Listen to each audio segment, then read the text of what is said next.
we'll start it like this. I mean, some say potato, some say potato, some say tomato, some say tomato. There you go. Some may say Tamu, but your name is not Tamu. Tamu. It's interesting because my mother, who named me, says my name is pronounced Tamu, but when she gets mad at me, I think I told you this, she says Tamu. Of course. Whatever. Moms always have different names for us when they're upset, right? Oh, like, yeah. For young boys, it's usually our full name, like, first, middle, last name. And last name, yeah. Holding you accountable for all of it. Oh, exactly. Oh. I had a guest one time, Gerasimos, and when I read his name and I try to say his name, I can't do it. Mm-hmm. It's like one of those things.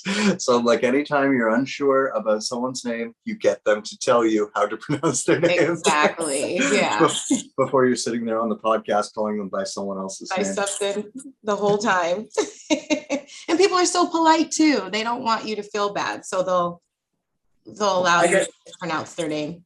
Yeah, I get Sean all the time. Like my name is really? Sean. Yeah, and people call me Sean all the time, like even if they haven't read it. Like if people read it, then I'll get Sean right off the bat because Shane's not quite as common as Sean. Mm-hmm. But you'll be surprised how many, especially older people, when I say Shane, it just doesn't register. Wow. What I have noticed, especially with seniors, what I've noticed to get it like registered in their brain is remind them of the movie Shane. Oh, yeah. Then they all remember, right? It's like that thing that's like tattooed into their brain. The mind is a wonderful thing, isn't it? It's very interesting. I've been busy actually, at work, it's year end. So, I'm trying to, it's hectic for me right now, but, I'm training a lot of staff and I implement a lot of that psychology in my training with them. So, we talk a lot about cognition and there's a lot of rote memorization that, some of my staff have to, get down. And so it's, helping them effectively get the information in their short-term memory and then in their long-term memory. And then I explain to them, a little bit about how that works and things like that. So it's super fun. Yeah. I know the answer, but I'm going to ask the question anyway. Anyways, where in the world are you? I'm in California. California. You can't tell by my accent? Oh, man, I'm Canadian. California. And on the podcast here, we don't talk about the current affliction. We call it the joy. You can get the joy. You can spread the joy. Oh, I like that. Okay, cool. Some people are getting a lollipop for the joy. Okay. Some people are remaining sugar-free. Okay. Keeps the you write that down so I don't forget. Joy and lollipop. Wonderful. Keeps the sensors off my back, and it makes it a little bit more fun, right? Yeah. So how are, again, I probably know the answer to this too, but what from your experience anyways, how's California dealing with all of this? California is it's a blue state. So, you can imagine. So they're very on point with whatever regulations are coming out, so we're going to be the first ones that are going to implement with whatever mandates and restrictions that, the state CDC wants us to do. So they're very, now see, I live in Central California. So we're a little bit, I always say this is the Texas of California. It's moderately conservative, and so, we have our own thing going on in Central California where I'm from, but, I do take trips going down south and it's like night and day. Sometimes it really is. They take it very seriously, especially Los Angeles, when you're getting farther up north, San Francisco, the Bay Area, that's where you're going to find people doing what they're told to do. So, yeah. We just got through the holidays. Did it impact you guys much, or did you kind of just do the normal thing? As far as like what personally, like family wise and things like that? No, not really. It's kind of, we did the normal thing. It's just been weird for me though, this holiday season. I don't know what it is. I just haven't been as much in the holiday spirit. as I normally am. Normally I have jazz hands and we're making gingerbread cookies and we're celebrating winter solstice. We're doing all that stuff. And I've just been, I don't know, just energetically, I've been drained. Maybe I'm just doing too much, which is very common for me. Yes. And I think a lot of us are feeling a little extra drainage. It's been, it's the second Christmas dealing with all of these, just even all the uncertainty of, are there restrictions? What are the restrictions? Yeah. Do I have restrictions? It's been kind of crazy. Yeah. I mean, and I think last holiday season, Christmas, I was full blast in the holiday spirit because of a lot of what had happened throughout the year. And I'm like, this is not going to take me down, not my family down. We're going to celebrate. We're not going to be bah humbug. We're going to celebrate more than we've ever celebrated before. So I really wanted to focus on bringing the energy up, and just vibrating at a certain level amidst the storm going around you. I'm just not a big proponent of fear. So anything that I can do to neutralize the energy, I will do or attempt to do. So I guess, not being a very fearful person probably helps you at work, but we'll get there. Okay. I've never had anyone on the podcast with Q clearance. That's a joke. So we'll be careful around your work topic, of course, but maybe we can start with what I like to call the superhuman origin story. Oh. What, kind of tell us your story. Oh gosh, my story. Well, I was born on the East Coast. My parents were in college. Both completed graduate school. They migrated out to California. That's kind of how we landed there. My father got recruited by a car manufacturer. I won't mention, I'm very careful. I don't like to mention certain facts or whatever, but by a car manufacturer straight out of college. And they kind of just moved out to California to fulfill that yuppie dream. You graduate from college, you get a great job, and, you just work on providing for your family. So my family did a lot of that. My mom and dad both worked very hard. They're very educated people, just salt of the earth, the most humble people you'll ever meet. So spent a lot of time in California. We moved around a lot, because of my dad's job. So we moved in several different places in California. We lived in, Los Angeles, Hacienda Heights, Long Beach, you name it. Then we went back to the East Coast because my dad went to go work for the actual manufacturer. And that's where my happy time was.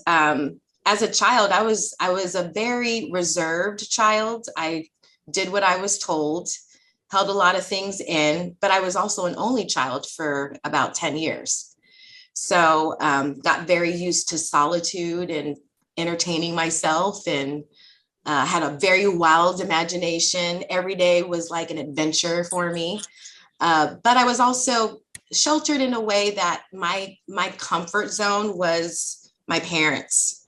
So anything outside of that, their stamp of approval and things like that, I just really wasn't comfortable. I was a scary kid. Completely opposite of what I am now. Moving around will do that to you. What's that?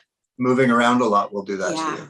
When I look at it and I reflect on it, I went to so many different elementary schools, and I went to 2 different junior highs. So when we were on the East Coast, I was stably there for the majority of my grade school education. So I was there for about 4 to 5 years. Met a lot of great people that I still keep in contact with today. The East Coast system is a lot, it's a lot more robust than education in the West Coast, I would say. I went through a very traumatic period. The end of my 8th grade, the very end of my 8th grade year, we had to move back to California. So I literally spent 1 month in a new school my 8th grade year. And that's kind of where the iteration of Tamu developed. That's when more of what my personality is now kind of came out, because it was a traumatizing time for me, but my parents were doing what was best for us. It's very easy to, reflect on things, and while things are true, there's, things that kind of make us uneasy that we like to deduce down to one particular experience or one person and things like that. I didn't go through, anything more or less than a lot of people go through. So I have to put that in perspective there.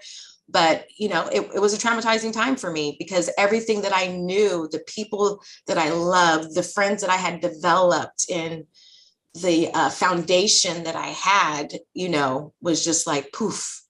And here we are in a new place. So, California is not the best as far as education. So I went from loving going to school and getting good grades, on the East Coast where I grew up, or where I spent my time, it was cool to get good grades. So you were popular if you got great grades, right? So there's always this friendly competition, and then I get to the West Coast and it's like, we're going to go to the beach. We're going to hang out. What's up, brah? Yeah, brah, we're going to do this and we're going to do that. I went to a relatively new school in Orange County, and it was just not the same for me. I just kind of lost motivation. So, went through my high school years, was very bored, wasn't very robust, wasn't really interested. But of course, coming from, a family where education is so important, going to college, going to a university was the direction that, you go through, in California, going to a junior college is, not a bad thing. Whereas I come from the East Coast, you don't go to a junior college, you go straight to a university, right? I never even knew what a junior college was until I came back to California. So, I wasn't the best high school student because I just really wasn't interested. Some of the things that helped, me, maintain my foundation was music, so I've been playing music since, I was maybe 7 or 8. So, I was always in bands, marching band, jazz band, things like that. So, built a lot of so I was a band geek, and I went to band camp. Oh, wow. Every summer I was in band camp. So I can literally say, one time when I was in band camp, I ate too many Girl Scout cookies, I can say that. So, but yeah, I had a blast. I mean, because they were just such great people, and we had an opportunity to reconnect recently. And we were reflecting on, some of the things that we did together. Then we're going to move again to Central California. All this is business related. All of this is my parents trying to make the dream happen for us. And they did a wonderful job of that. My parents are just amazing people. But, my mom said, okay, since you don't know what you're going to do, we're going to go visit the city that you're going to be living in, which is Bakersfield, California. So they're taking me from the beach to Bakersfield, California. And I just remember like, oh my God, I should have got better grades in high school, because what is going on with this place? Like, it was just so foreign to me. It just looked different, So did that. My goal was to just figure out what I wanted to do. And I just really didn't know what I wanted to do. In the medical field was something that always interested me. So I was, getting my prerequisites done for a registered nursing program that they have here locally, which is really great. Got a little frustrated with that because I was very impacted. So having to maintain a full-time schedule, so that I can, be able to stay on campus and stay on the dorms. I'm taking classes that have nothing to do with what, the prerequisites were. So I'm taking like sign language, which is cool, you know, but like if like half of your classes are sign language, swimming, interpretive dance, and then the one the one prerequisite I could get in, which was like chemistry or something like that, you know, I just, you know, I got tired of it, you know, the way my mind works. And one of the things that's so fascinating, because when I reflect with my parents, they were just like, you're so difficult. Like you just didn't do what you didn't do what we wanted you to do. And, you know, and I was just like, I know, but in my mind, I just went with the flow. Like I just did whatever seemed like the right choice. And it may not have been necessarily the choice that you wanted me to make, but, you know, I was just doing stuff, you know? And so I, you know, decided to quit school. And, you know, I was a caregiver for many years, and I was a psych tech at a psychiatric hospital. And one of the best jobs I've ever had in my whole entire life was taking care of people. So I did that for quite some time, had a few interesting experiences in that realm. And then I decided to join the military, just like that. Seems reasonable. Why not? I mean, you go from a psych ward to a military. It's just, you know, what's the difference? It's a good transition there. But the reason why I did that is because I really got to a point in my life where I'm like, okay, so you got to figure this out, because I'm looking at the person to the left of me, I'm looking at the person to the right of me at work, and they're like, you know, and there's nothing wrong with that, but it's like, I'm just seeing, I don't see me doing this like this for 20 years. I just don't see that, you know. And I was actually working 2 jobs at the time before I joined the Air Force, 2 full-time jobs. Insane. And the schedules did not match up. So at one hospital, I was working 4 on, 2 off, 4 on, 2 off. And at the psychiatric facility that I was working at, it was like 5 on, 1 off, 2 on. It was just weird. So it would be like probably 2 weeks before I had 1 full day off. And it was just insane. It was just insane. And nobody could tell me anything. Like no one could say, you know, this is probably not a good idea because your quality of life, and you might get in a car accident because you only have 3 hours of sleep. And I just go. I'm like, I'm just going to fail. I'm just going to go and I'm going to fail. I always say I've failed 99 times, so I can tell you 99 ways not to do things. There you go. So I got, you know, I just, you know, and at that point, I'm like, okay, now I need to go back to school full time. My mom's all, great, congratulations, good luck with that. I was like, a great plan, go for it. And so that was my hint, like, where you blew it, you had your opportunity, now you got to figure it out, you know. And I could have, you know, but I've always had an affinity towards the military. It's so weird. You know, I had dreams of joining the Marine Corps when I was in high school, but, you know, recruiters were not allowed in my high school. So I just wasn't, you know, didn't really know how to go about it. But yeah, so I ended up joining the Air Force, and I did that. I retired from the Air Force, had some amazing experiences, amazing jobs in the Air Force. I literally ate it up.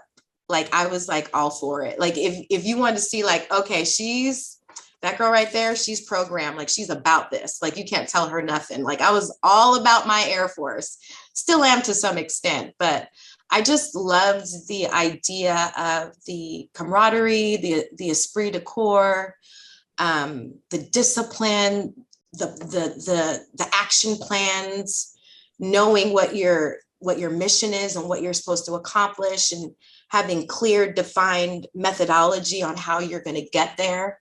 I mean, I ate it up.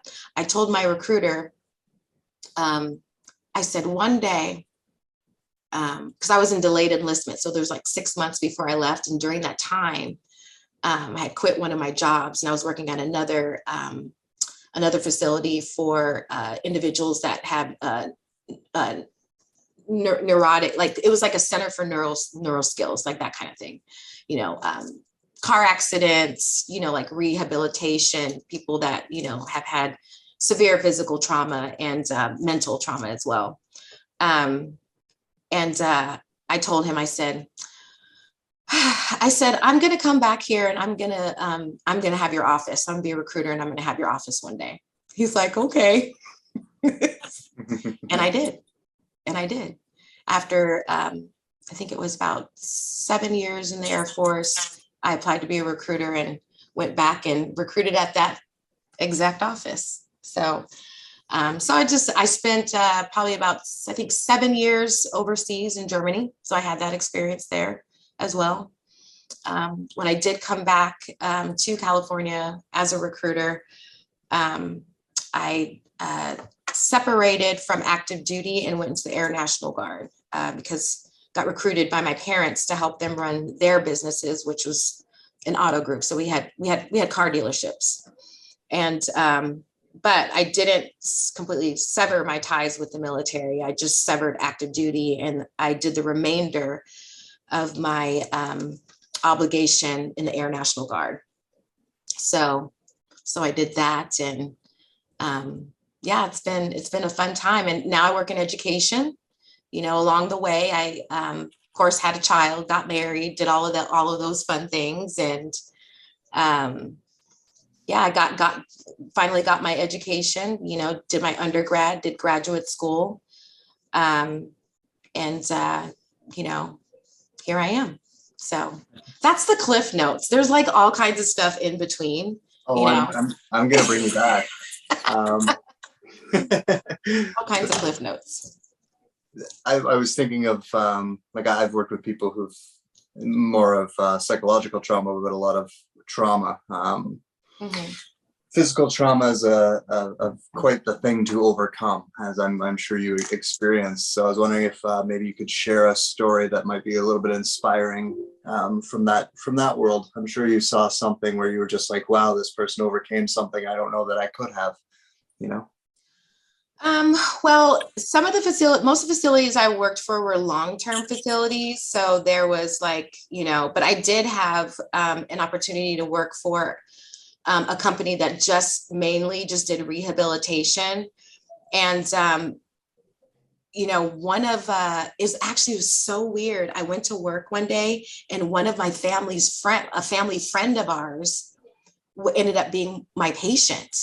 And she had suffered, I think it was like a stroke or something while driving and lost control of the car. And so I was part of her care team. And there's not really one specific story. She has a wonderful story because, she's going from, having multiple surgeries with staples in her skull, her head shaved, just learning how to walk, learning how to talk. And one of the many lessons that I take out of that experience is resilience, that when things seem impossible, they are possible. There's something that has to do with the human spirit in which we can tap into at any time to help lift us up. And this lady, she was in a wheelchair. She was there for about 6 to 8 months. And over time, just seeing just the slow progression and how that works. It's not overnight, it's speech therapy. It's painful ambulatory therapy where you got to get them up out of the bed. You got to get them up out of out of their wheelchair, and it's painful. And but this woman, she was just, nothing was going to stop her, and patience, resilience is what I learned, and just that can-do attitude. When you see people overcome just huge physical obstacles, that's, you don't know if you would ever be able to do something like that, and you see them do it. It's, it's inspiring, So. Absolutely. And to be able to, like, I really felt, you said like one of your favorite jobs was being able to help people, right? And obviously it sounds like you've tried to align yourself in doing that in many different ways in life. And I do the same thing because I just can't think of anything that's more rewarding. You know, I've been paid for things that I like to do artistically, and that's pretty damn rewarding too. But at the same time, getting paid to do something where you're actually making someone else's life a better life. And you know, like, obviously we can't change the world, but you can change the world for one person, right? And those type of jobs really kind of enrich that part of yourself. And it like I you know, speaking from experience, it's really hard to consider doing another line of work that doesn't at least in some way involve that, right? Yeah, you feel empty, right? So you like a lot of what I do, you know, on a daily basis, my job now is I'm pouring in to other people, you know, so I feel like I'm fulfilling my purpose by giving back and taking care of people. It's the same thing. I don't know how to coin a term or express it in any other way than it just takes a certain type of person to care for other people. And I always say, if you're doing what you love and you're pouring into other people, no matter what it is, you should be exhausted by the end of the day. That is also true. It's funny how it was like less physical work, but at the end of the day, you do feel like that. It's like, because you're constantly trying to give. I mean, it's not a complaint. I'm like, not, oh, I'm exhausted. This job hurts. It's like, you feel good being that type of exhausted, right? I've done construction work or something like that, where you're laboring all day. You're doing physically exhaustive things. You go home at the end of the day, you're like, oh God, I'm so glad that's over, right? Whereas coming home exhausted at the end of that day, you're just kind of like, all right, well, it's satisfying, right? It's like, because you've given it your all. So, you know, I loved taking care of dementia patients. People thought I was nuts for it, you know, like, so they would be like, oh yeah, give Tamu that section, give her that room. She's great with getting spit at and stuff thrown at her, you know, like, you know, and I enjoyed it. I just loved every minute of it. And it wasn't fun all the time. I mean, sometimes, you know, you go home and you're like, you just can't take that stuff personally, but you're like, wow, that was a day. Like, what is going on? Like, my patient pulled their catheter out and I'm like, why?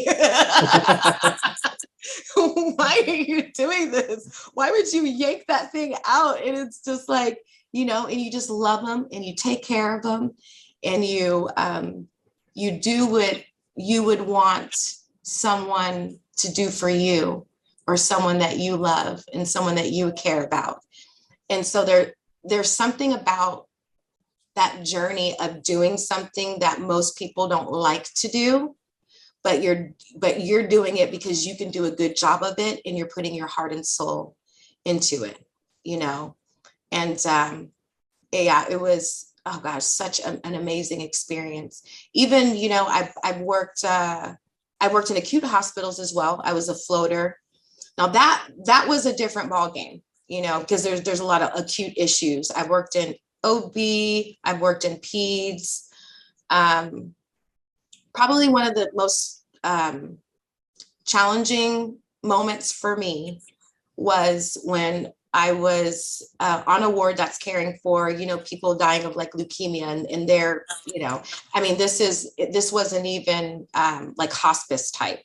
It was like, you know, they're there and something's going to happen. And I remember this gentleman that I was taking care of, and he was just not in good shape. And the nurse said, hey, you know, can you go ahead and get him ready for his family? His family's here. They're going to be in the room, but, you know, can you get him ready and stuff like that? And so I was going through giving him his bed bath. And as you know, anybody that works in long-term care, there's certain things that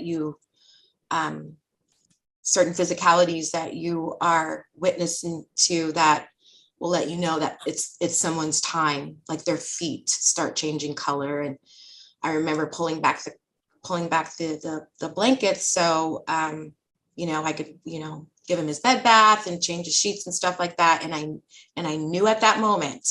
And so I called for another nurse's aide to come help me. I said, hey, can you help me real quick? I said, I need to get him ready.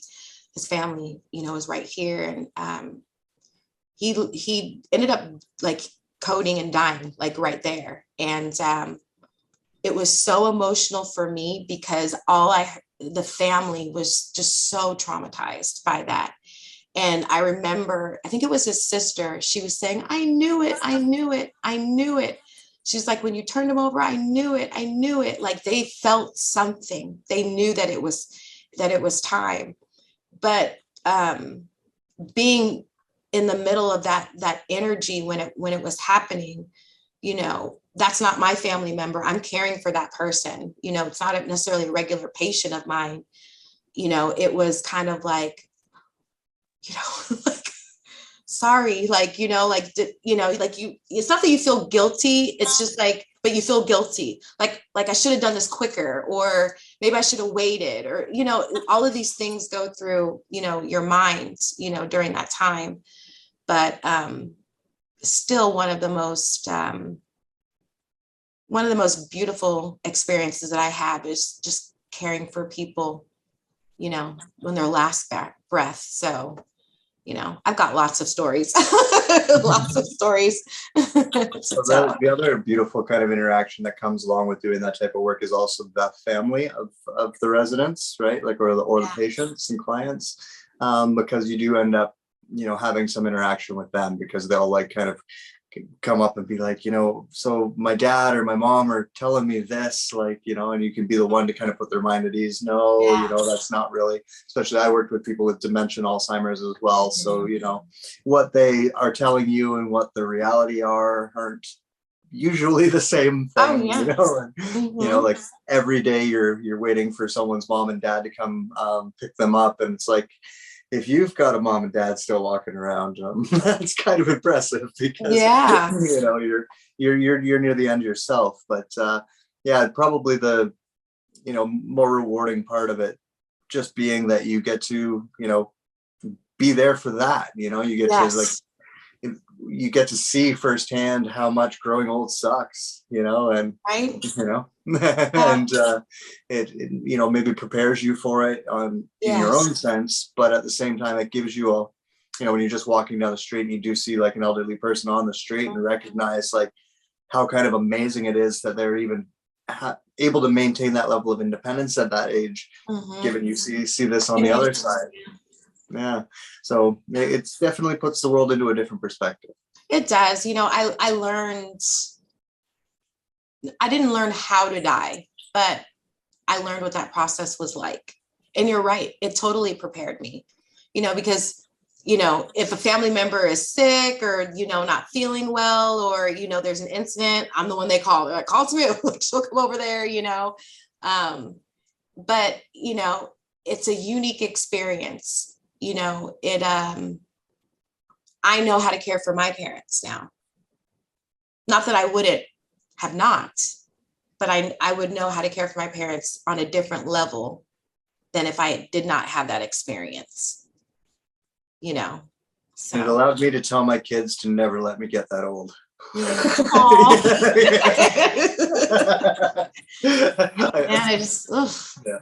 My oldest asked me, so what's it like what are you seeing? And so I told them a bunch of stories, and then at the end of it, and I'm like, so the moral of the story here is I don't ever want to be in one of those places. And if I ever get to that point, send me to Sweden. Apparently they got those really sweet suicide pods now. Something. It's like, I don't, unless there's a Shane or Tamu taking care of me, and then what are the odds of that?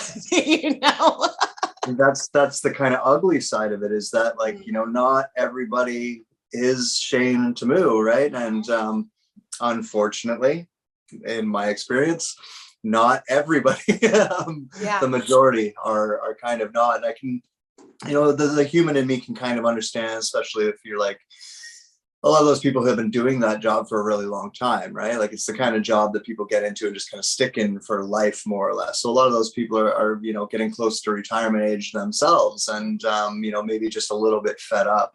So I can kind of understand that part of it, but at the same time, I saw some ugly stuff. I'm not gonna lie. I saw like a lot of people, and I'm in Canada where like there's cameras everywhere, and there's people who report these things. So I can just imagine some places of the world, some places of the States, even probably some other places in Canada, it's like smaller towns that have retirement homes or long-term care homes.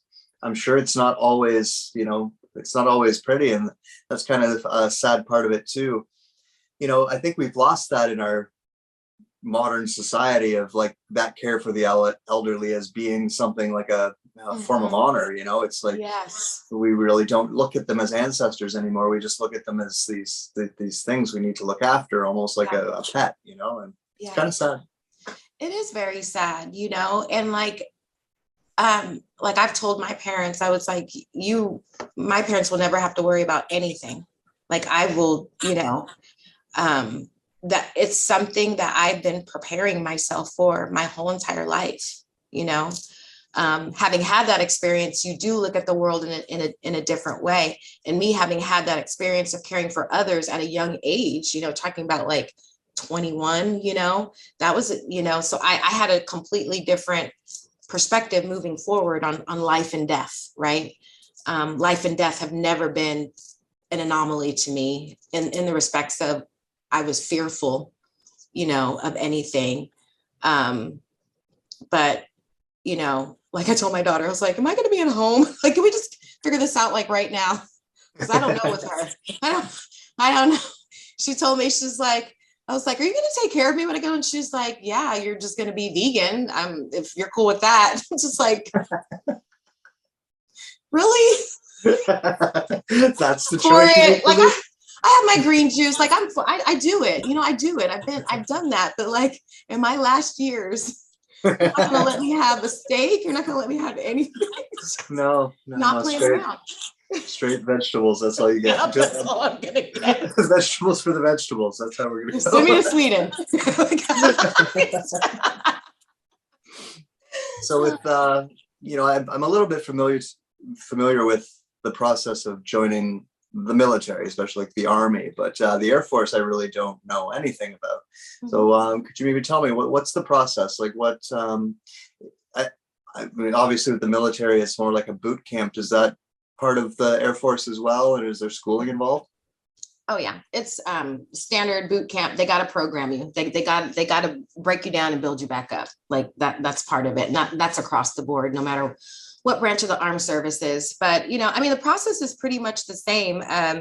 You meet with a recruiter. You talk about stuff. They kind of get your motivation. There's an assessment. It's called the Asvab. It's the Armed Services Vocational Aptitude Battery, right? And it's universal, no matter what branch of the armed forces.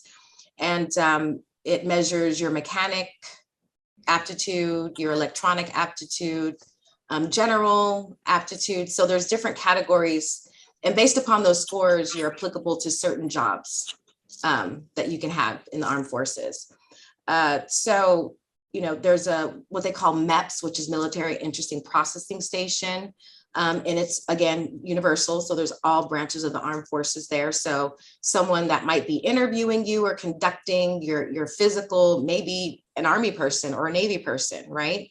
So you go down there and you have to meet physical qualifications as well. So they do your complete physical, in-depth. They make you do weird stuff like a duck walk. They want to make sure you can squat down and do certain things, and they, check your vision to see if there's any jobs that, you would be eliminated from based upon your vision, peripheral vision, things like that.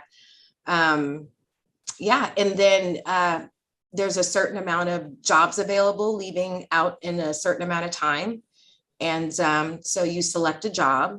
And then from there, either you're leaving, typically you're leaving like within a month, but sometimes if you're holding out for a specific job or something like that, then, you can be in delayed enlistment for, 6 months.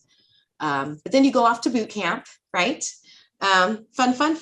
You get off the bus and called all kinds of wonderful names, and you're getting yelled at for every little thing that you do. And you go to sleep and you forget that you're not home, and you wake up and you're like, oh my God, I thought it was my own bed. And then you go through boot camp, and then you go to what they call, well, in the Air Force, they call it technical school. So this is basically college. It's community college of the Air Force, and you're learning your specific job. So you go to school 8 hours a day, so it's full time.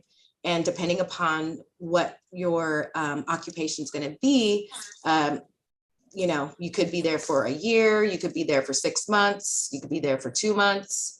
So it varies. And then, somewhere in that mix, you're going to get your duty assignment. So yeah, fun. And then you go to your duty assignment from there, and you fulfill your obligation. So that's how it works. Probably, women in the military isn't new, obviously, but I would imagine that during the years you were there, it still wasn't the most common, right? And there was probably still a little bit of sexism or inequality, let's call it. Did you experience much of that when you went through it? No, I really didn't. And I don't know if I was just oblivious to it. I can see that based on your personality. You're like, people probably were saying things to you like that and treating you different. You were just like, yeah, pretty much. like I think there was probably like a couple, I don't know how honestly I made it out, because I just had, I'm there to do certain things, right? And I'm there to get that done, and that's all I'm really here to do. I was what they call dorm chief. So I was in charge of my flight when my drill instructor was not there, and I took my job very seriously. But, it was more of a loving approach, because I'm responsible for you guys when there's nobody around. So, my goal is not to be an authoritative figure, but I've been selected because they saw something in me where I have enough leadership to help other people, right? And so that was my goal. And the people that took it, that were like the first dorm chief that we had got fired. So they're like, you're fired. And Airman Smith, you're now dorm chief. So they go in there thinking they're, a leader. And then once they start observing you, you can get fired really quickly. And I know the moment that this is the moment that I got promoted to dorm chief, which is something I didn't even really want. Like I was perfectly fine aligning the shoes and and polishing the chrome on the water fountain. I was perfectly fine. But I remember one time we were marching, right? And so I was in the drum and bugle corps. So I had to get through boot camp, but then I also had to perform musically, which sucked. Like I just wish I just wouldn't have said I played an instrument, because then I could just get through. Now I got extra work to do. So anyway, so my our drill instructor she was marching us to practice or whatever. And so when you're in formation, you're trained to, like, if you're making a right turn or a left turn, you're going to pivot on the exact point that the person in front of you pivots, right? So if they fuck it up, then technically it's fucked up, right? So that was my mindset. So I pivoted right where the person in front of me pivoted, and I knew it was messed up. But I'm not going to correct it because that's what we were told to do. So I pivoted at the point that she did, and it was wrong.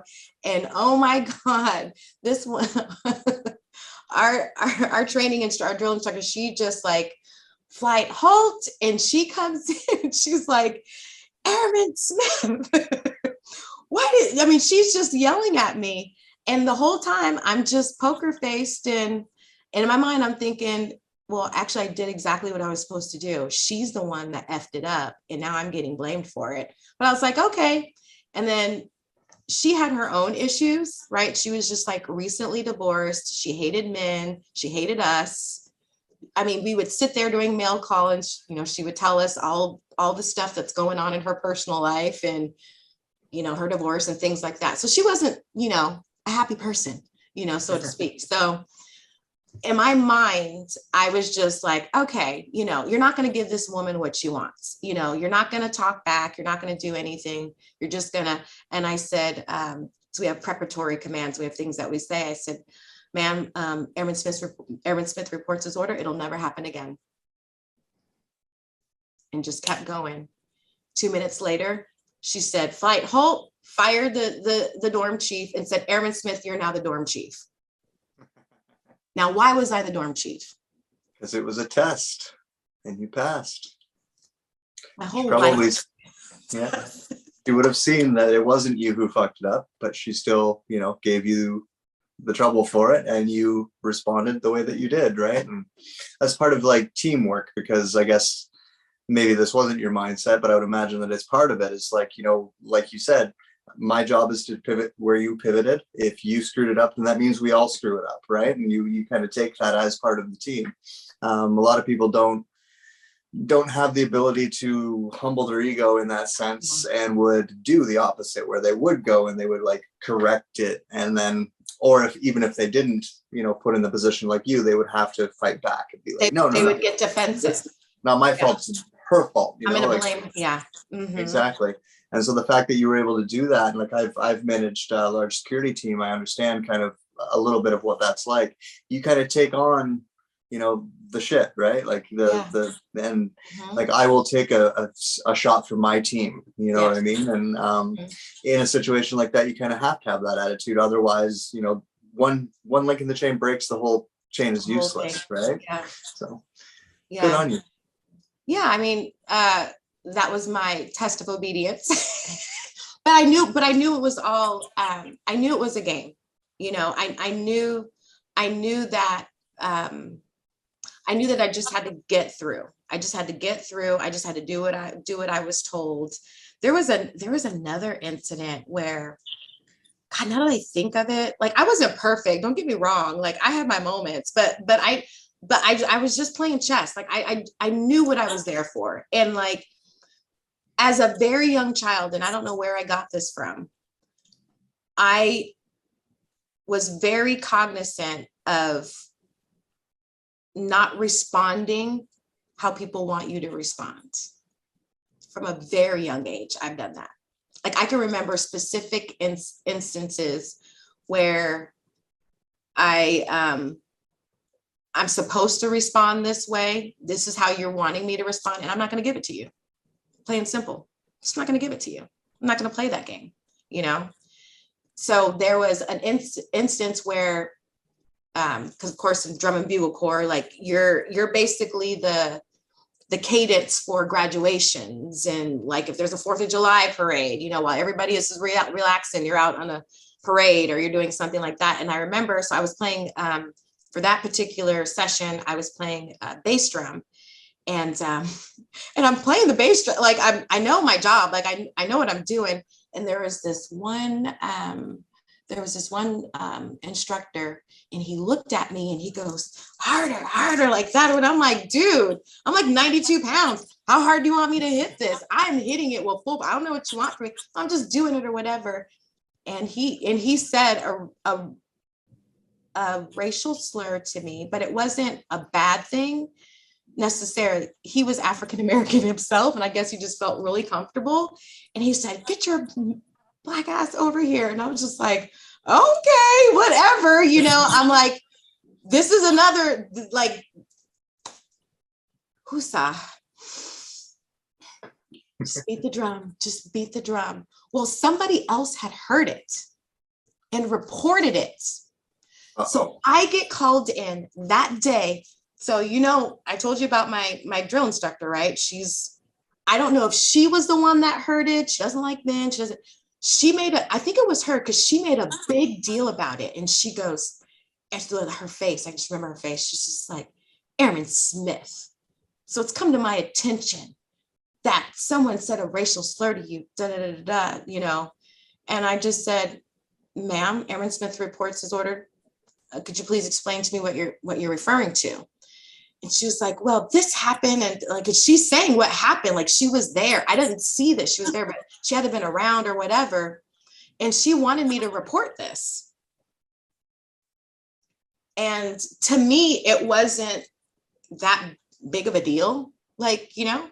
And so, and I said, and she was just like asking me questions, trying to get me to, you know, say I was offended or, you know, that I was going to report. And I just said, this is what I told her. I remember this clearly. I said, ma'am, Airman Smith reports as ordered. I'm just trying to do my best and get out of here. Like, I'm trying to graduate. I'm not trying to be wrapped up all in this stuff that's going over here. I'm trying to graduate, and I'm trying to graduate on time. You're not going to get me all involved in somebody's court martial or anything like keeping me here for an extra 2 weeks. Not going to happen. Not today. No, buddy. Nope. And then she gave me the most disgusted look. And she said, I knew you didn't have guts. I knew you didn't have courage. I should have known that you were just going to be past. Like she was like laying into me, like making me feel like this small for not cooperating with this. Right. And I just said, ma'am, Airman Smith reports as ordered. I understand how you feel. I mean, I don't know what you want me to do at this point. Like, this is all you're getting from me. I'm done. So yeah, I mean, so I think, you know, reflecting back, that was one experience. But I really have not, and I'm not saying it didn't exist because I've witnessed it with other people, but I've just never had the experience myself. And I do have this certain laser focus, aloofness about me when I'm trying to, you know, conquer something. I will be the one that will stick up for other people, but I was raised to, you know, tough it up. Life is hard. Just get through, you know.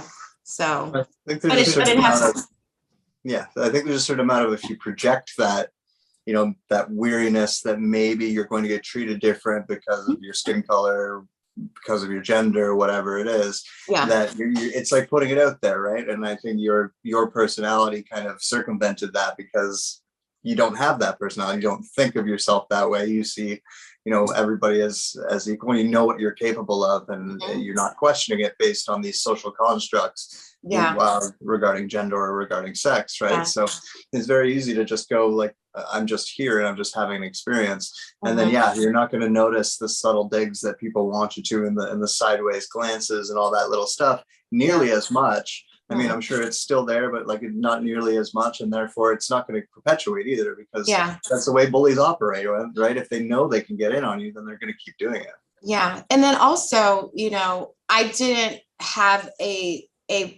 job that put me in a lot of those situations where I would experience misogyny and, you know, that like, so I have friends that worked on, you know, the jets, you know, at that time, I think it was F-16s, and they were female, and they had to deal with some stuff, you know. It's nothing that I had perceived directly, but there was stuff going on, you know, so it does go on. Believe me, it does go on. I just have not been in a situation where somebody felt comfortable disrespecting me. Well worded. So what type of jobs did you do?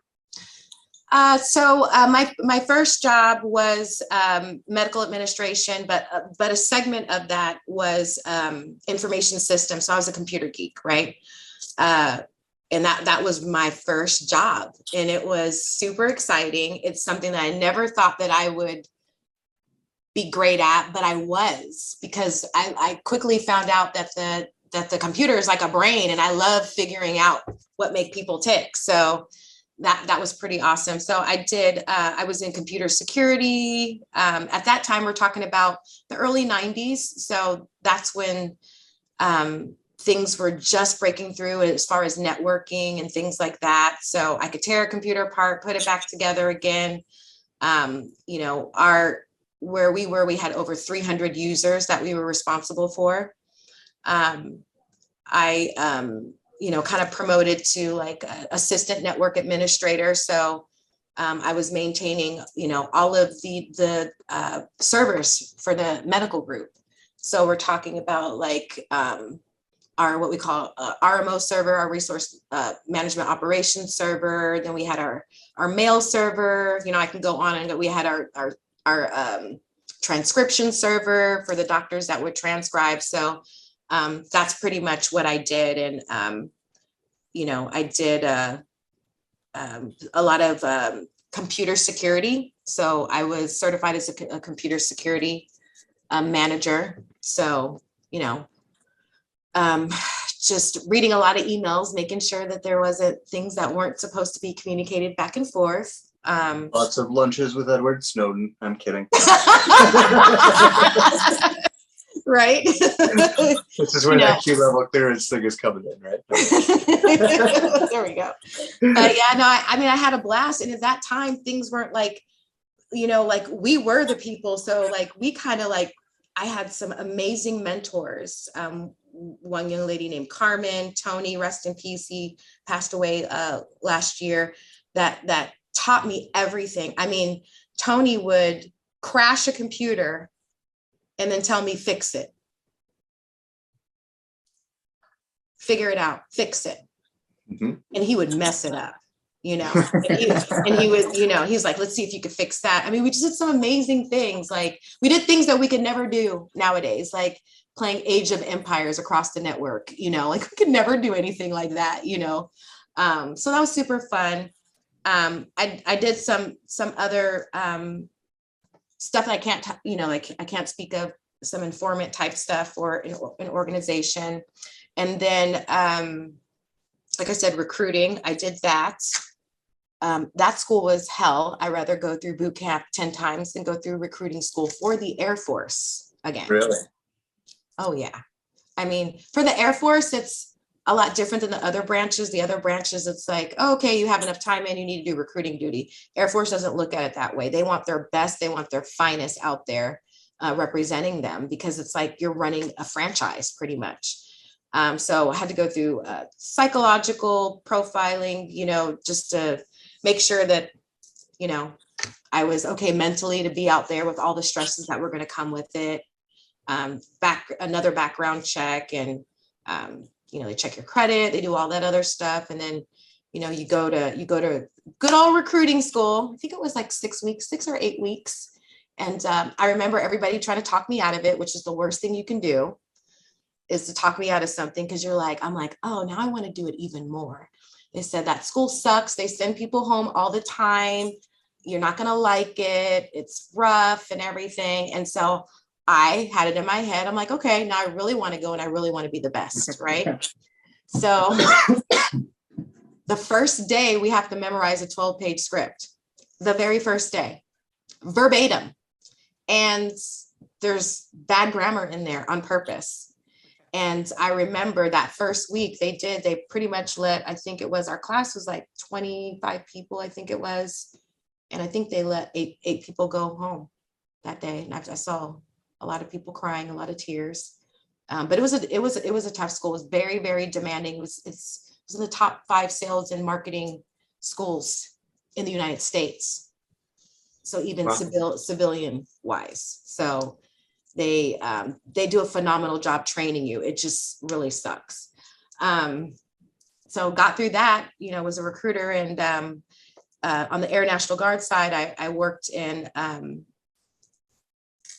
flight medicine. So pretty much my job was making sure that our pilots were worldwide qualified at all times, and making sure medical personnel, not medical personnel, but base personnel, everything was up to date, their immunizations, their, physicals and things like that.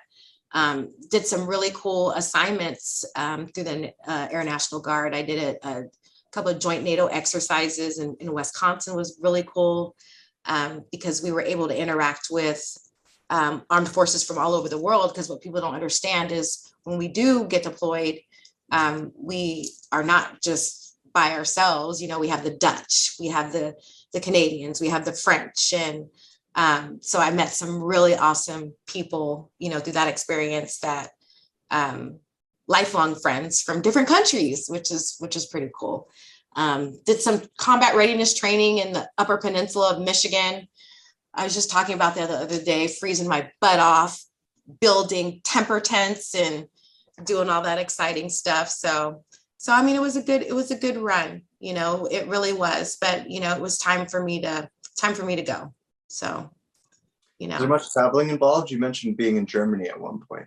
Mm-hmm.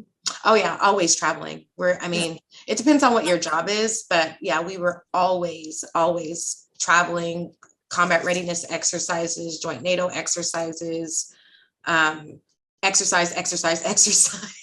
We're constantly training for a type of catastrophe, so, so that we can spur into action when it does happen. So, but yeah, a lot of traveling.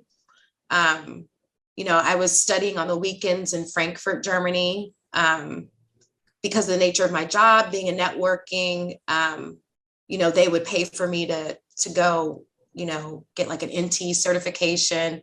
Ooh, that's dating me, NT. Do you even know what that is? Do you know what Windows NT is? Oh my God, I'm so old. Do you know what Windows 3.11 is? Mm-hmm.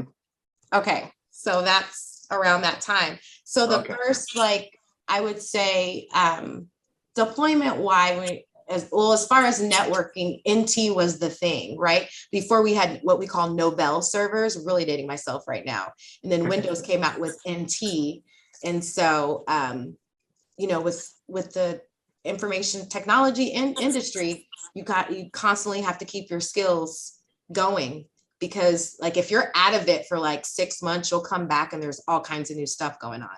So, I was going back and forth to Frankfurt, getting certifications and things like that. So yeah, a lot of travel. So it was fun. That's very cool. How in the middle of all this did you become a professional groupie? I'm kidding. Well, that's always the assumption, right? It's like rock stars' wives. They're, that's how they find them. I'm sure you've heard this many, many times in life, but everybody, it's this fascination that people have. They always ask, oh, how did you meet your husband? It's it's kind of invasive. What do you mean? Well, it's because of all the assumptions, right? They want to assume certain things about it. But yeah, I mean, we kind of ran in the same circles, and he was the one that approached me, not the other way around. No. I called him my secret stalker, so we're talking about, early 2000s, middle 2000s, so we definitely had an affinity towards each other. I was not interested in, at that time, dating somebody that was traveling and doing all this stuff, so, it's kind of hard to have a relationship, I mean, unless there was some kind of solid foundation before the fact. I mean, you can attempt to do that, but I was doing my own thing. I had my own goals. I'm not worried about, my husband, my now husband, but then, admirer, I guess, so to say.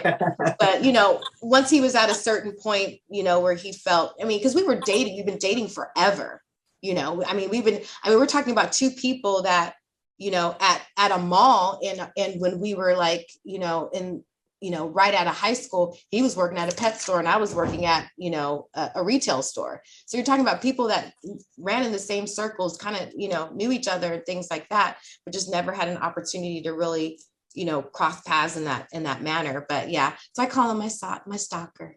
It's my stalker. I gave in. So then you knew each other long before, before you had the band and all of that. That's very cool. I did not know that. Mm-hmm. That makes it but not necessarily dating, the actual, dating is difficult. Dating a musician that's traveling, and at that time, my husband in his heyday, at that time he was traveling. God, I think it was 8-10 months out of the year. That's a lot. How can you I mean, you could attempt, to have a relationship like that, but that's kind of like not my thing. Wasn't until him settling down, not necessarily settling down, but not on a sabbatical, but when things kind of like calm down, because it's like this, and then it slowly goes like this, so where I felt confident I can have a relationship with this person, so yeah. Very cool. So were you a fan of the band prior to it? Yeah, I mean, yeah, but not like, like I was like, I mean, like I was a fan, but I wasn't like that kind of fan. There was, this sounds bad, doesn't it? No, not at all. He's going to kill me. Now my sister and her friends. Yes. Yeah. I mean, like they were like all, they were all about it. Like my friends were, yeah. And, I mean, yeah, I liked I was into it. I mean, you got to look at my husband's history. It wasn't necessarily the band that he was in right now. I mean, he has a rich history that was very pivotal in the nu metal movement, even in the goth movement, like his first band being Cradle of Thorns, that, he started when he was in high school, when he was like, I think like 14 or 15 years old, so he's had like a development in music. So he's multifaceted in that way. He's had an opportunity to play with some really, really great people, so yeah, but I mean, I was a fan, but I wasn't as fanatical as I am now, because that's my husband, but I enjoyed the music. I would go to a show, my sister's friends were more at that age, so, they enjoyed it. I got a weird story about this. So my mom is a collector of things, like pictures, like weird clothes that we wore, when we were in high school, that we like, she collects our things, and she puts them in these like bins or chests, like, oh, like she's going to like that one day. Like, oh, remember we went here. So we're all this was like many, many, many, many years ago. And it was me, my husband, my family, we're all having dinner. I think it was maybe Sunday dinner or something like that. My mom saw, you need to go through that chest, and you need to get your stuff, and you need to start going through that and take what you want, throw away what you don't want or whatever. And I was like, oh, okay, here we go. Every time I come over, she wants me to go through a chest. So I was like, oh, she was like, it's in the middle room. So I go down, I get this chest, and I start, taking things out. And there is this newspaper with my husband's band on the cover of it. And I'm like, Mom, why is this in here? And she was just like, I don't know, that's your husband. I was like, Mom, you're not getting it. I said, when did you put this in here? And I mean, because it had the year on it. And it was way before me and my husband were in a committed relationship, before we were even dating, or she even knew it way, way before. And we all just like got this weird, like, we're all looking at each other like, how did this get in here? And she was like, no, there had to have been a reason why I put this in here. She's like, there had to have been a reason. So she's going through, she's flipping through. She's like, oh, this is why I put this in here. And I was like, she was like, remember we went to the Prince concert? You love Prince. So I saved it as a Prince memorabilia for you. Not your husband's, not a Dima.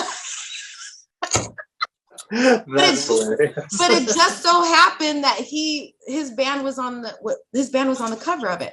That just blew me away. I mean, it just blew me away, because I was like, we weren't married during this time.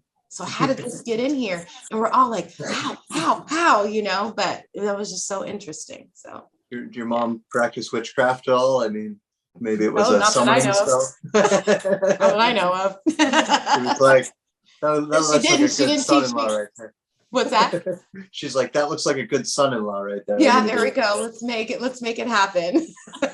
Did you ever get and for people who don't know, maybe we should have said this, your husband is the drummer for the band Edema. Yes. And yeah.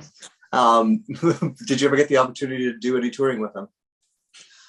Yeah, like I'll go out with him, if he's doing like, a California run or something like that. There's been some some like one-offs, what we call one-offs, where they fly in. They did a show with Buck Cherry. I think it was like 8 years ago, maybe about 8 years ago. Like I'll fly in for that. I'm not a big fan of touring. You know, it's a lot of hard work on them, you know, and it's their job, it's work, you know. So like when I do my touring here at work, when I go traveling, you know, because I have an outreach team and things like that, you know, I don't drag my husband along. So, but I mean, I've had it. Yeah. I mean, I have, it's just not something that I, you know, necessarily enjoy. Because they're working. It's a lot of hard work.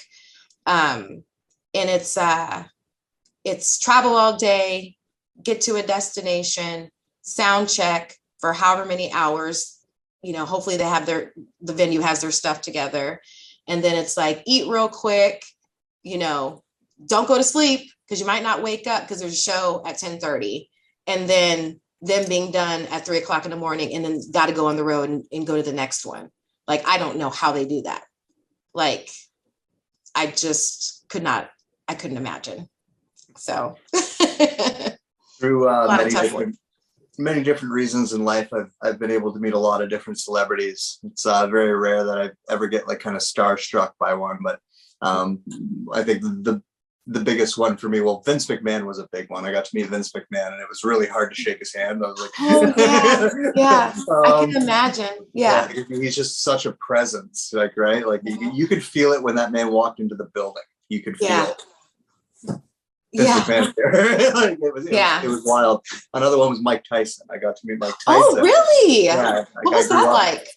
Well, my experience, I'm in my security office. I have my back to a door, and it's like a door that's in two pieces. So the top half is open, and I'm actually giving one of my guards trouble at the time, and I hear, "Hey man, where's TFC's dressing room?" from behind me, and like I swing around, and like I'm 6 feet tall. Mike Tyson's like 5'9" or something. Yeah. So I'm like looking over top of his head. Like I turn and I'm like, because he's right behind me. Like, oh my gosh. Right there, just on the other side of this door. And so I kind of looked down and take a step back. And before I could even stop myself, it was, holy fucking shit, Mike Tyson's here. Because he wasn't supposed to be there. He was in Toronto for something else. I had actually just finished watching him on TV. It was kind of a semi-famous thing because he was being interviewed by a guy on our CP24. Asshole brought up his rape charges like arbitrarily. Oh, yeah. You don't do that with Mike. No. And Mike put him right in his place. It was beautiful. The clips are all over the internet. It went viral. But anyway, it was literally like he drove from there to where I met him, right? And so I had to show him the soccer team for Toronto. It's TFC, the Toronto Football Club. Mm-hmm. And so that day we have a lineup of people waiting to get a picture and an autograph with the TFC players, right? Like you go through the lineup of the TFC players. So we've got a lineup of TFC. We've got a lineup of fans. Mike Tyson comes in. I walk him down. I show him where the dressing room is. Everyone notices it's Mike Tyson. Now we have another lineup. We have a lineup of TFC players waiting to meet Mike Tyson. Well, we have all this lineup of fans waiting to meet TFC. So it's like, it became this thing. But that was one where I was like, holy fucking shit, it's Mike Tyson, right? But like, I've met lots of different people. I've hung out with a lot of different celebrities and stuff like that. So my segue into the question for you is through your husband, was there anyone that you met where you were like, oh my God, I get to meet so-and-so or something like that? No, but there's one that I'm hopefully going to meet in February. System of a Down is one of my favorite bands in the whole entire world. Fair. Wait. Yes. So the bassist for my husband's band, his name is Dave. My husband's name is Chris Kohls. Dave DeRue. He is like the concert goer, and me and him made a pact a couple of months ago that we were going to go to System of a Down together, and he was going to take me backstage. So, and Chris was like, oh, really? You guys are just going to go and just leave me? I was like, no, you can come, but it's happening. It's happening. Okay. The choice is yours. It's happening. So you can come with us. And he's like, I know those guys for years. I was like, I know, but are you coming? Because if you're coming, come on. But otherwise, I'm going. So, I mean, there's people that I would like to meet. But there's really not really anybody that I've been like starstruck over, like, oh my God, but System of a Down is one of them that I haven't met yet. And I just love their music. It's life. And yeah, so. Their music is incredible. I've seen them live a few times and they're fucking amazing live. Yes. Like Serge is so good live. It overshadows his recordings, like by far. As a vocalist, I'm just like, wow, he makes me feel like I've never sung a note before in my life. Right? Yeah. Pretty incredible. So, yeah, I mean, they're just super talented. They're geniuses in their own right. They really, really are. Let me see if there's been a couple people where I'm like, I want to meet this person. I can't like off the top of my head, I can't really like recall. But yeah, System of a Down is one band that I want to meet. I want to meet Pat Benatar, which I've had opportunities through.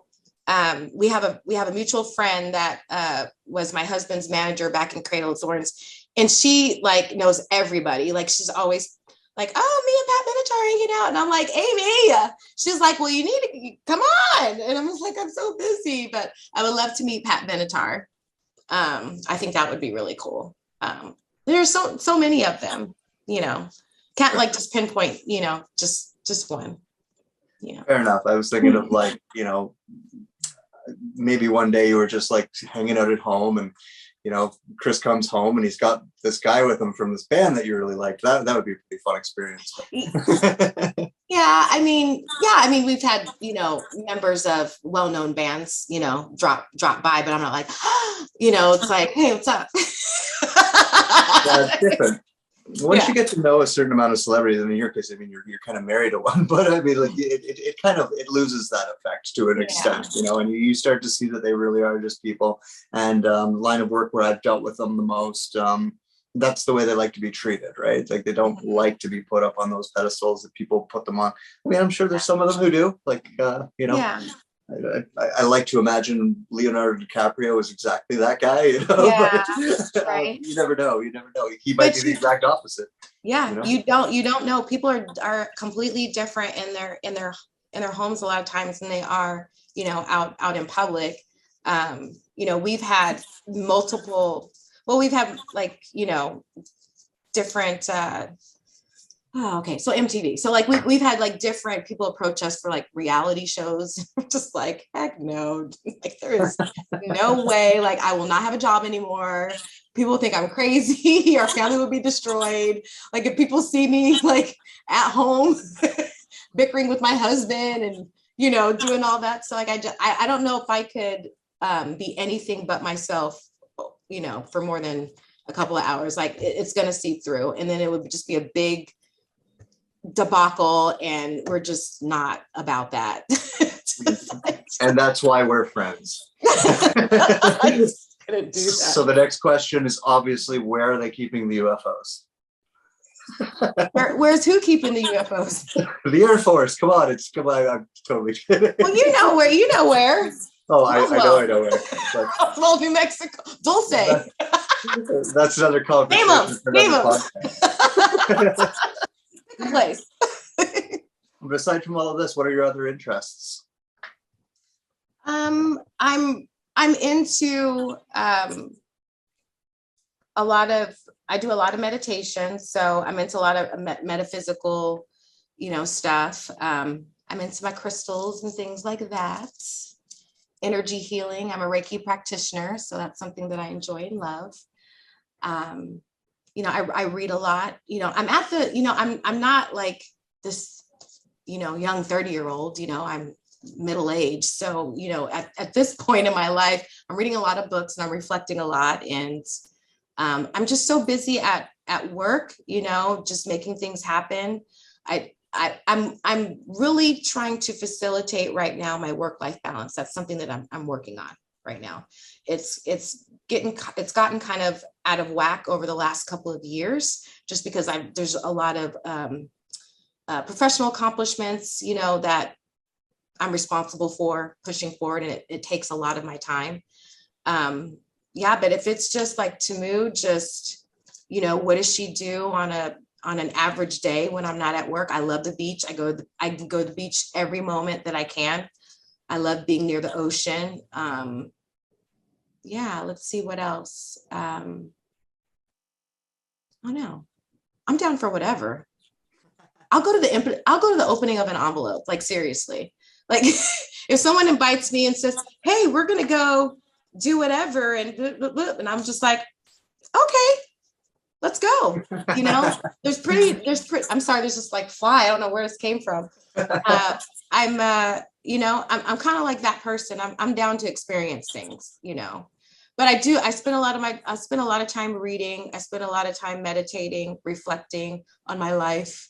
Not writing my memoirs quite yet, but just because our work lives, this includes my husband and myself, because it can be hectic sometimes. Just relaxing is what I'm about. Sometimes just doing nothing. But I do a lot of volunteering, you know. So as far as Tamu and herself, you know, I do a lot of intrinsic, you know, reflection, but volunteering is what I'm about right now, giving back. So I'm on staff with an organization. I won't say their name because I don't know if they would want me, you know, I just don't know. But it is an organization that's a branch off of the armed forces that helps teach young adults. I think it's ages like 8 through high school, so 18. Leadership, teamwork, you know, things like that. So, you know, I give a lot of my time back to those kids. They're absolutely amazing. I think there's a lot of things that are missing in our society today. You know, I think people are just worried about themselves. They're on an island to themselves, you know, quite often. And there's just not a lot of face-to-face interaction where you're pouring into somebody, you know, and you're helping them develop, and you're just giving back. And it literally takes a village, and this organization, that's what we're about. And it's not necessarily promoting them going into the armed forces. And that's what's the misconception is, like, oh, these kids are going into, you know, a branch of the military. Some of these kids have no plans at all to be in the military, but the skills and what they're learning and the foundation that they're learning, you know, is going to help them throughout life. I think that was why I joined the military, was because I needed a formula. I needed a formula on how I can go about accomplishing the things that I wanted to accomplish in my life. And that's what it gave me. And that's what we're instilling in these young adults, you know, being respectful. You know, the parents say, oh my God, my son calls me ma'am. And, you know, and he actually cleans his room and he does all of that, you know, and then they're normal kids. They cut up, they have fun, they do all of that. But when it's time to, you know, show discipline and teamwork, you know, they lock it up and they do what they have to do. So, you know, giving back has just been a big part of my life right now. So I'm at that point where I've accomplished pretty much everything that I really wanted to accomplish. You know, there's always more. Now it's time for me to pour in and give back and give of myself. So that's the mode that I'm in right now. I did some life coaching and things like that, but just like with my schedule, I can't take on clients right now. You know, so as I start easing into retirement, maybe that will manifest itself, you know, so. Yeah. I mean, you've picked on your own age a couple times now, so I'm going to make you own it. If you know, you really do. If you really do feel like you're this old lady and all, then tell the young ladies. You know, what advice would you give young women in today's world based on the way you see it? Okay, so based upon how I see it, and from my experience, admit that you don't know everything. Admit that you know nothing. Once you're at that point where you don't know everything, then now you can learn. Because as long as there's that barrier up, and you know, as women too, especially, you know, being an African American, you know, there's a lot that there's a lot of stuff built up, right, where we feel like we have to prove ourselves, you know, and you know, we gotta knock down this door, and yeah, go knock it down, you know, but like, what are you going to say when you get there? What are you going to say when you get there? Right? So it's being okay with failure. It's okay to fail. Failure is what builds character. Failure is what helps you develop and accomplish the things that you want to do. I mean, just think about it. If we're just walking around like we're perfect all the time, then like, why are we here? You know? So you have to be okay with failing. Failing is okay. I think, you know, write a letter to your future self. That's one exercise that I think is very, very valuable, because the process of writing and putting into words that energy that you're projecting in your future self will actually help your future self. And that's my belief.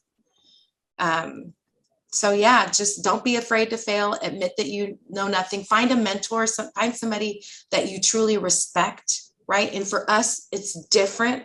So someone that I would consider a great mentor for me may not be a great mentor for somebody else, but find that mentor, find out everything about them, get a chance to know them before you select them as your mentor, because once they're your mentor, you got to shut up and you got to listen. You got to listen. Very well said.